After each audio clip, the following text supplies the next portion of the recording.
What is up, everyone? It's Quinn here, and in today's video, I'm going to be going through my top 30 Week 3 wide receiver rankings, also splitting these guys up into different tiers. I've already gone through my top 30 running backs, so check that one out after this one if you haven't seen it yet. But focusing on the wide receivers here, any fantasy questions, drop them down below. If you enjoy, hit that like button, subscribe. But let's just jump right into tier 1 here. And I have 3 tier 1 wide receivers. It's going to be CeeDee Lamb, Amon-Ra St. Brown, and Jamar Chase. I do think that with the injury to Tua, CeeDee Lamb probably would be regarded as my wide receiver 1 moving forward. He was a top 2 guy heading into the year. I think Tyreek definitely takes a hit. CeeDee Lamb, was the beneficiary of that. He was already my wide receiver 1, but I think it just makes it a little bit more established. Then I have Amon-Ra St. Brown, who had a really nice bounce back in week 2. He had a rare, just like dud game in week 1. I was not concerned. Seemed like that was the right call because he came out, had a great week 2. No concerns with him moving forward. And then I have Jamar Chase, and some people maybe think he doesn't belong in this tier. I get it. He struggled through 2 weeks. It has not been great. You drafted him as a first-round pick. He has not delivered so far, but I'm really not concerned. This is a great matchup here against the Commanders. I do view this as like a solid get-right game here for the Bengals. So I like Jamar Chase up in tier 1 here. Really zero concerns for Jamar Chase moving forward. And then shifting into tier 2, starting off with Justin Jefferson here, going up against the Texans. Got a little bit banged up in week 2. Seems like he's day-to-day at this point. I'd lean towards him playing. Obviously, if he doesn't, just scratch it and he'd be out of your lineup. Then I have Garrett Wilson, who kind of similar to Jamar Chase, a little bit underwhelming through 2 weeks. I'm not concerned. The usage is there. He's their clear-cut top target. He's just had a couple of tough matchups to start off the season. You had the Niners defense week 1, and then you had him getting shadowed by Snead in week 2. So things are going to get better here. Garrett Wilson, extremely talented. Rodgers looking more and more comfortable. So Garrett Wilson, solid wide receiver 1 play. Then my wide receiver 6 is going to be Nico Collins, and he has been an absolute monster through 2 weeks. He is the current wide receiver 2. He went 6 for 117 week 1, then 8 for 135 and a touchdown in week 2. I was very high on Nico Collins. Even I wasn't expecting this like insane production, and I don't think it's sustainable, right? Like Stephon Diggs, Tank Dell, neither of those guys have had boom games in like just the yardage, the volume department. So those games are going to come. He's not going to be 100 plus yards every single week, but just a great start. And I mean, he has clearly established himself as the wide receiver 1 here. Then I have Tyreek Hill as my wide receiver 7. Like I said at the top, the Tua injury definitely does hurt him. It caps his upside, also lowers his floor a little bit here, but this is still one of, the most talented wide receivers in the NFL. Mike McDaniel's going to get him the ball. He'll be fine. Obviously, I had to drop him a little bit here, but I'm not freaking out on Tyreek Hill. He should still be a wide receiver 1 rest of season. Even if Tua doesn't play again, still should be a top 10 guy.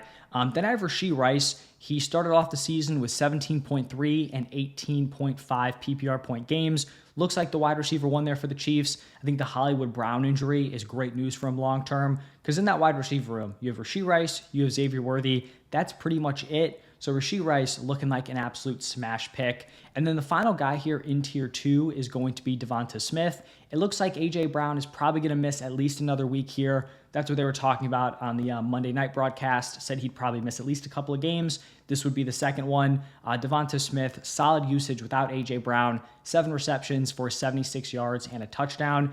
Really, Devonta Smith playing behind A.J. Brown, that's like his main limiting factor.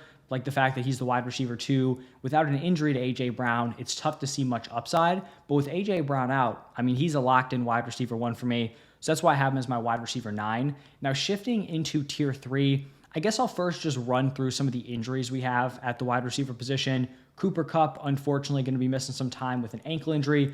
Honestly, just a really tough break for him, because with the Puka injury, he looked great week 1. I mean, I think I talked about it last week that like he could be wide receiver 1 overall rest of season. Obviously, now that is not the case. We have A.J. Brown dealing with the hamstring, just mentioned that. And then Deebo Samuel dealing with a calf, likely going to miss a few weeks. And that is why I'm very high on Brandon Ayuk here to start off tier 3. Hasn't had a great start to the season, no doubt about it. But I do think that injury to Deebo just really unlocks things here for Brandon Ayuk. The problem with all these weapons for the Niners is that there's just so much target competition with Christian McCaffrey, Deebo Samuel, Brandon Ayuk, George Kittle. It's tough for these pass catchers to really have much of a ceiling and to have much consistency week to week, because one week it could be Kittle and Deebo, the next week it could be Ayuk and Kittle. You just never know which players are going to get theirs in any given week. So now that you take Deebo out of the equation, you don't have CMC out of the backfield, I think Brandon Ayuk and George Kittle are both going to become much more reliable weekly options. After Ayuk, I'm going with Devontae Adams here. Had kind of a slow, uninspiring week 1, bounce back with a monster week 2. Honestly, a big win for the Raiders going up against the Ravens. It's good to see that they can actually, move the ball, rack up some passing volume against a very good defense. Then I'm going with Marvin Harrison Jr. I know some people were absolutely freaking out after week 1. Fortunately, I was not panicking. He goes out week 2, 4 receptions for 130 yards and 2 touchdowns. Just a monster fantasy day. He was a rookie. It was his first NFL game. If you were confident drafting him, confident with him heading into the season, 1 week should not have scared you off of that. So feel good about Marvin Harrison Jr. as a top 12 guy. And then I have back-to-back Buccaneers weapons here. Chris Godwin, Mike Evans. Chris Godwin is actually the wide receiver 1 through 2 weeks. And I was pretty high on Godwin heading into the season. I was big on talking about how I thought these guys' production was going to come more in line. In 2023, you had Mike Evans was just the significantly better option. But in previous seasons, since Chris Godwin broke out, I think it was like that, big Jameis Winston year where he had like 30 touchdowns, 30 picks. Ever since then, prior to last year, they had just been neck and neck in terms of their production. So Chris Godwin moved back into the slot. He's dominating through 2 weeks. I think these guys are both like high-end wide receiver 2 plays. Then I have Chris Olave. Slow start to the season, but I am very optimistic about his upside moving forward. The concern for Olave has always just been the offensive situation. The Saints offense is absolutely cooking, 40-plus points in back-to-back weeks. We know Chris Olave is uber talented. I think he's going to have some monster games moving forward as long as this offense, continues to play well. And maybe if they play slightly less well and we can get some more passing volume, that would be an even better situation here for Chris Olave. And then the final wide receiver in this tier, going with Malik Nabers. I was very, very high on Nabers coming into the year. I know the situation is not ideal, but the dude is just so unbelievably talented. And I believe in Brian Daboll, their head coach. So he had a solid week 1, nothing crazy, but fine. Week 2, he goes out and gets targeted 18 times, catches 10 of those for 127 yards and a touchdown. It seemed like a reporter after the game was trying to ask Daboll, almost trying to lead him into saying that you'd want to spread the ball around a little bit more. It seemed like Daboll had zero problem just force-feeding Malik Nabers. That is a great sign moving forward. Obviously a much tougher matchup than last week, now playing the Browns compared to the Commanders, but the talent's there. They clearly want to get him involved. I am still very in on Malik Nabers here. Now pivoting into tier 4, going to start off this tier with DJ Moore. And Moore hasn't been great to start off the season. It's kind of been a rough start here for the Bears offense. Caleb Williams, but he still looks like their clear wide receiver 1. You have Keenan Allen, Rome Odunze, who are both kind of banged up. So he is the locked-in number 1 target. I think you have to assume they're going to start to get at least a little bit better. And even if they're not a great unit, I think with this banged-up wide receiver core, DJ Moore is still a solid play. Then I have DK Metcalf. Had a slow week 1, major bounce back in week 2 with a dominant performance. I think week 2 is probably more indicative of what we're looking at with these wide receivers, where DK should be the top dog. JSN, I think, is the second playable option. And then Tyler Lockett probably going to be the odd man out more often than not. After Metcalf, going with Zay Flowers, has racked up some solid volume through 2 weeks, 10 targets week 1, 11 targets week 2. Hasn't necessarily had one of those monster games yet, kind of used as a low ADOT guy, but still a fine option. Clearly the top target through 2 weeks on a very good Ravens offense.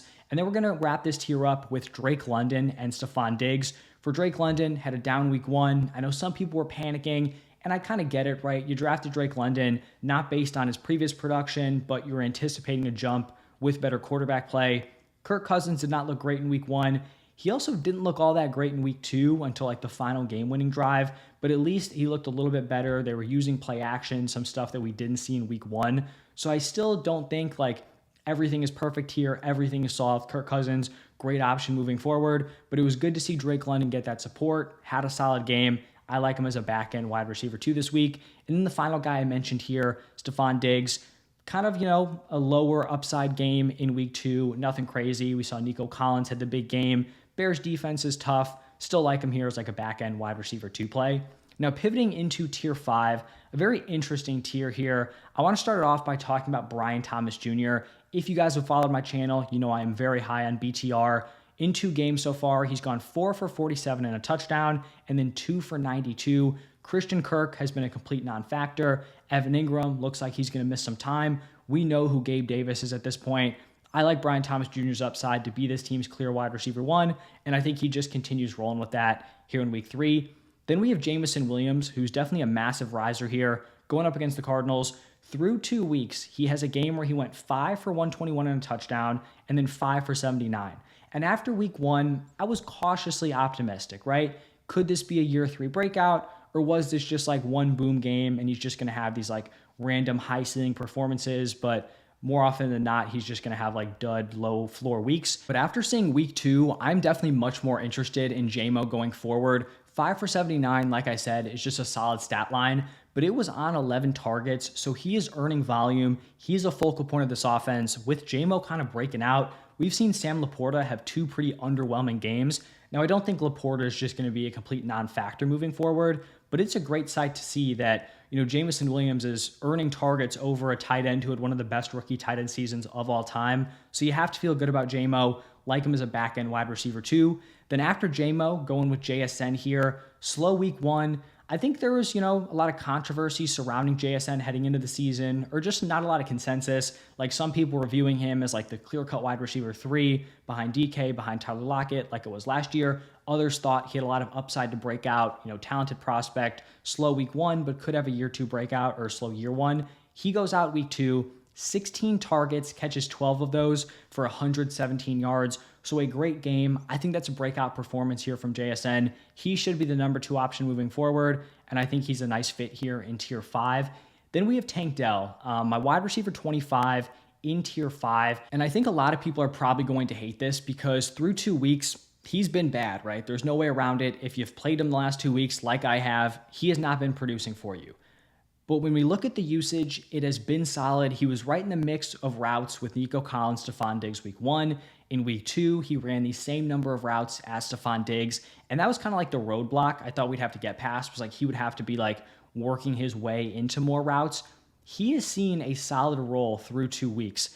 I believe in the talent. We saw it last year in his healthy games with Nico Collins. He averaged over 18 PPR points per game. So I think better games are ahead here from Tank Dell. I like the talent. I like the quarterback play. Those things put together should lead to more fantasy production moving forward. So I'm not freaking out on Tank Dell. If you can buy low on him, I definitely would be interested in that. And then the final guy here in tier 5 is going to be Jaden Reed. Now this is going to be assuming that Jordan Love plays. If Jordan Love is not playing, he might honestly not make my top 30 just based on the lack of passing volume. But assuming Jordan Love is playing, Jaden Reed would be in here as my wide receiver 26. Now pivoting into tier 6, this is getting into the area where maybe I don't love playing these guys in my lineup. They're definitely playable, but they're not like smash auto starts for me. Starting off with Xavier Worthy. This is something I talked about last week. I have been very, very high on Xavier Worthy. I had him ranked very, very high heading into the season. Seeing week 1 was fun, but at least early on in the season, he is going to be very high ceiling, very low floor. Like he has 7 total targets through 2 weeks. That is not great target earning ability. And so he could go out week 1, rip off a long run, have a long touchdown, and give you a very high ceiling performance. But we could also get what we saw in week 2 where he's not being heavily targeted and it's kind of a dud game. I think long-term, the Hollywood Brown injury is massive for him because now you don't have another competent receiver trying to like butt their way into his routes. Like he should be a clear top 2 guy moving forward within this offense at the wide receiver position, which, could have been a little fishy if Hollywood Brown was back. So it might take a little bit of time to really kind of get going where he's a consistent option. Is he playable? Sure, right? He could go out and win you your week with like a 30-plus point game, but also the security is just not super there. Week to week. Then my wide receiver 28 is going to be Jalen Waddle, and I got a little bit lower on him after my start-sit video. I listed him as a start. If I could do that video over again, I'd probably have him as more of a fringe option. I do just think the Tua injury is going to hurt Jalen Waddle more than it's going to hurt Tyreek Hill, because when you're like manufacturing those touches, you're getting the first reads, that is going to be Tyreek Hill. So Jalen Waddle definitely takes a hit. I don't think he's like completely unplayable moving forward, but it's definitely not an ideal situation. Then my wide receiver 29 is going to be George Pickens. And when you look at the stat sheet, Pickens did not have a great week 2, but I think he actually played pretty well. He drew the Pat Surtain matchup, 2 receptions for 29 yards. He had a deep pass called back from an offensive hold on an insane throw from Justin Fields. He had a touchdown called back from offensive pass interference, from like another wide receiver. And then he also had like a deep pass interference play that he drew. So this could have been a much bigger game. It could have been like 4 for 80 and a touchdown. Unfortunately, we didn't get that. But I think he's fine. He had a nice week 1. As long as Fields is the quarterback, I think he's going to be heavily targeted. We saw that last year with DJ Moore. Early on in the season, Fields is definitely looking George Pickens' way. So I still like him here as a mid-tier wide receiver 3. After Pickens, going with Calvin Ridley. Had a big week 2. Very impressive game in a bad matchup. I just don't really love the situation here with Will Levis. Don't think this is like a smash matchup. We saw Richardson really struggle here against the Packers. So I think he's a wide receiver 3, but I'm not, skyrocketing him up my rankings after one decent game. Then at wide receiver 31, I have Rashid Shaheed. And I got some heat a little bit in my wide receiver start sit video because I had him listed as a fringe option. And if we're just looking at the first 2 weeks, he should be a start. 3 for 73 and a touchdown, 4 for 96 and a touchdown. But I do think we at least have to acknowledge that he is putting up these numbers on one huge play each game, right? He's had 2 50-plus yard touchdowns. Now he's heading into year 3. Is this like a full-on year 3 breakout where the Saints look amazing and he's just going to cook all season long? That's certainly possible. But it's also possible that he is a big play threat. We've known that. And he's kind of hit on 2 of those games early on in the season. And this week he could go out, do 2 for 20 because he didn't get that deep ball. So I think, if you want to be all in on Rashid Shaheed, I'm not going to push back. But I also don't think it's crazy to be a little bit cautious with him moving forward because, like I said, he's had some of these big play games in previous seasons, like specifically last year, but it doesn't mean that he's going to be able to string them together and have a super high weekly floor. So cautiously optimistic. The first 2 weeks have been fun. The Saints have looked great, but I think Olave is going to have his games moving forward, and I think Olave is probably going to have more of his games than Shaheed is going to have his. So I still think he's a nice wide receiver 3 play, but I'm not, going over the moon here for Rashid Shaheed. And then the final guy here, Amari Cooper. I think I went over 30, 31, 32. Cooper's been rough for 2 weeks. The quarterback play hasn't been great. He also hasn't been exceptional. He's dropped a couple passes that would have helped himself out. Not burying him, like the matchup here against the Giants, but not overly excited about playing Amari Cooper. So that's going to wrap it up for my top 30-ish wide receivers here. Let me know your thoughts. Any questions, drop them down below. If you enjoyed, hit that like button, subscribe. Check out the running backs. Thank you all for stopping by, and I will see you in the next one.